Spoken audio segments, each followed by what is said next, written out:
সুপ্রিয় দর্শক, প্রীতি শুভেচ্ছা নেবেন। আশা করি ভালো আছেন। আজকে আপনাদের জন্য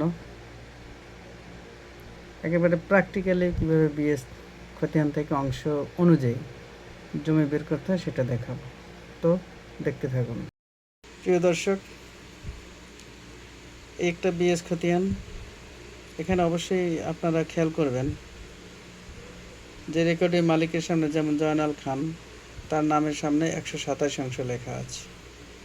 এই খতিয়ানটায় মোট জমির পরিমাণ হলো 2 একর 42। এই যে এটা হলো মোট জমির পরিমাণ, এখানে 2 একর 42। এই 2 একর 42 থেকে এই জয়নাল খান কতটুকু জমি প্রাপ্ত হবেন তা আপনাদের আজকে সরাসরি দেখাবো। দুইটা পদ্ধতি, যেমন জয়নাল খানের সামনে 187 আছে, এই 187 দিয়ে 2 একর 42কে গুণ করলে প্রাপ্ত জমিটুকু বের হয়ে যাবে। অথবা 2 একর 42 জমিকে প্রথমে 1000 দ্বারা ভাগ করে সে ভাগফলকে এই 187 দ্বারা গুণ করলে রেকর্ডের মালিক জয়নাল খানের প্রাপ্ত অংশ বের হয়ে যাবে।